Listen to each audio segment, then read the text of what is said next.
ওই আসতে তিনটা মনোটন, দুইটা R15, একটা রয়্যাল, একটা এমটি, সব রকমের বাইক আছে আজকে। হ্যাঁ,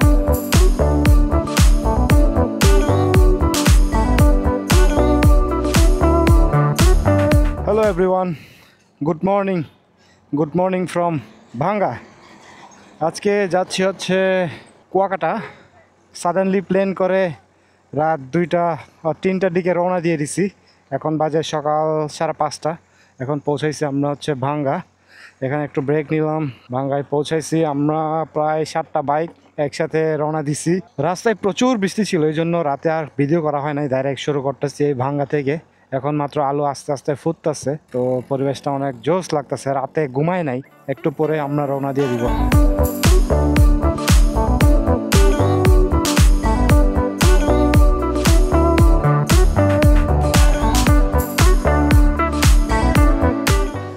প্রায় অনেকক্ষণ বিরতির পর ফাইনালি আমরা এখন যাত্রা শুরু করব। আমার বাইক চালাবে এখন আরেকজন। আমরা আসছি মূলত 7টা বাইক একসাথে। এখানে সবাই রেডি হয়ে গেছে যাওয়ার জন্য। আমাদের জিক্সার সাথে আসছে হচ্ছে এলএন মোটোব্লগ বাদন ভাই।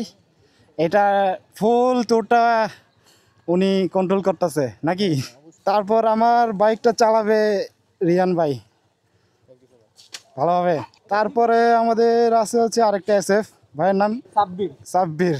আচ্ছা ভাই, ওনার সাথে আমার আগে মাও আসা হয়েছে।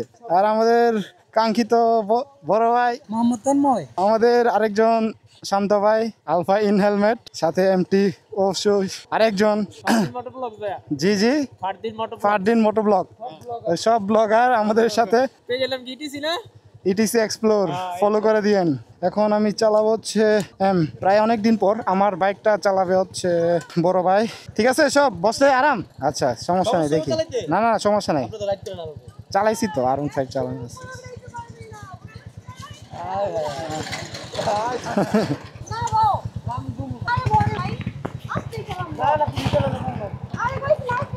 হয়েছে চলেন। ওই কমিউনিকেটারে তো কানেক্ট নাই কেউ। ফরাদরা সংখ্যা অনেক দিন পর R15 চালাইতাছি, প্রায় অনেক মাস পর বলতে গেলে। আমার R15 যখন থেকে বিক্রি করছি এরপর থেকে আর চালানো হয় নাই।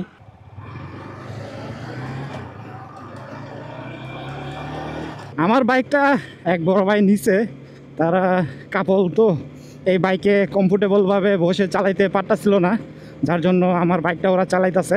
আমি ওনার বাইকটা নিছি। এটা হচ্ছে R15M।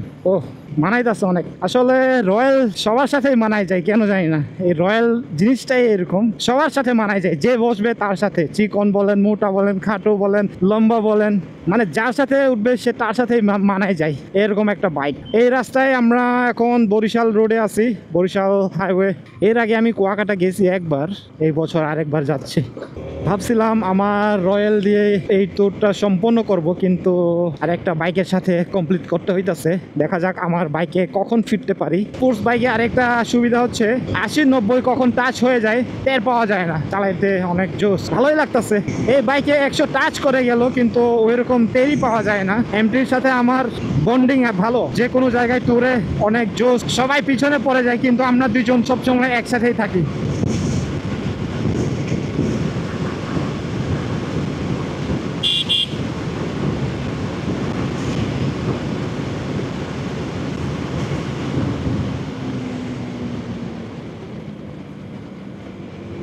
ওরে সেই লাগতেছে, সকালের এই ওয়েদারগুলা অনেক জোশ লাগে, যদিও একটু রিস্ক। এটা হচ্ছে আমাদের শান্ত ভাই ওরফে আলফা ইন হেলমেট। সারা রাত পুরা মাওয়া রাস্তায় বৃষ্টি ছিল, যার কারণে একটা ভিডিও করা সুযোগ হয় নাই, ক্যামেরা আর বেরই করি নাই। তো ভাঙ্গা থেকে ক্যামেরা বের করে ভিডিও করা শুরু করছে। ওরে রয়্যাল এনফিল্ড দেখছেন টান। এখন তো সবাই এনার্জি ফুল হয়ে যে যার মতো টানতাছে। এই সামনেরটা কে চালাইতাছে R15? লেডি বাইকার নাকি লেডা বাইকার? পুরা দূরা টানতাছে। আসলে রাস্তা তো মুখস্থ না আমাদের কারোরই, সবাই নতুন এই রাস্তায়, তো এইভাবে টানা উচিত না, দেখে শুনে টানতে হবে। ওরে সেই ও ওইটা দেখি লেডি বাইকার। আচ্ছা, এই জন্য তো এরকম টানতাছে, ঘুমায় টানতেছে। আমার রয়্যাল আরেকজন চালাইতেছে, তারপরেও অনেক সুন্দর লাগতেছে। আমার আসলে অনেক পছন্দের বাইক আমার। ওই আস্তে, স্পিড ব্রেকারটা খেয়াল করে নাই, এই জন্য এই রাস্তাগুলো অপরিচিত। ঠিক আছে, অপরিচিত রাস্তায় টানাটানি করা উচিত না। যখন তখন স্পিড ব্রেকার চলে আসে সেক্ষেত্রে অনেক রিস্ক হয়ে যায়। সামনে যে শান্ত ভাই একটুর জন্য ব্যালেন্স হারাই ফেলতো। সাবধান সাবধান, স্পিড ব্রেকারগুলো বোঝা যায় না, এটা হচ্ছে সবচাইতে বড় সমস্যা। আমার সামনে লেডিস বাইকারটা অনেক পরিমাণে টানতাছে। এটা নর্মাল টানা না, এক ধরনের বলতে গেলে ছাত্রীর টানা। বাবা টানতাছে, ইয়া লুকিং গ্লাসও তো এটা টানতাছে।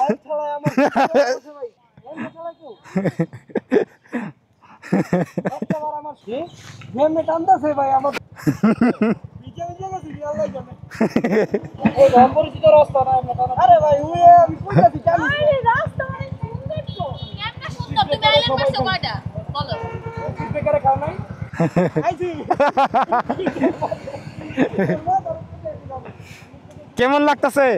ভালো, সব ওকে, কমফোর্ট লাগতেছে পিছনে বসে? কই আরেকজন কই, এত পিছে পড়ে গেছে গা। তিনটা মনোটন, দুইটা R15, একটা রয়্যাল, একটা এমটি, সব রকমের বাইক আছে আজকে না। Let's go let's go. Lady বাইকারের পিছনে যে উঠছে তার জিনিসপাতি কান্দে উঠে গেছে গা ভয়ে, যে পরিমাণে টানতাছে। আর আমিও তো পিছন থেকে দেখতেছি কি পরিমাণে টানতাছে, আন্দা গুন্ডা টানতাছে। টানারও তো একটা সিস্টেম আছে, লিমিট আছে না। এইসব রাস্তায় আরেকটা সমস্যা হচ্ছে লোকাল বাইকগুলা থেকেও সাবধানে থাকতে হবে। যখন তখন যে কোনো জায়গা থেকে আইসা পড়তে পারে। ও ভিডিও করে দিচ্ছে।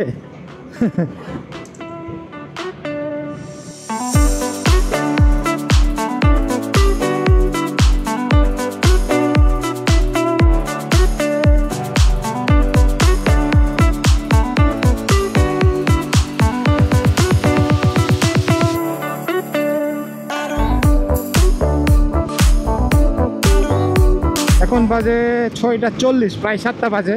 তারপরে ওইদিকে অন্ধকার। ও বৃষ্টি পড়তেছে, আয় হায়, বৃষ্টি দেখি শুরু হয়ে গেছে। বৃষ্টি আসলে বেড়ে গেছে। সামনে কোনো একটা ইয়াতে থামতে বলতেছে। পুরা বৃষ্টি পড়তেছে, তো পড়তেছেই, সমানে বৃষ্টি পড়তেছে। এখানে তো কোনো থামারই জায়গা নাই, এখানেই থামাই। ও বাহ।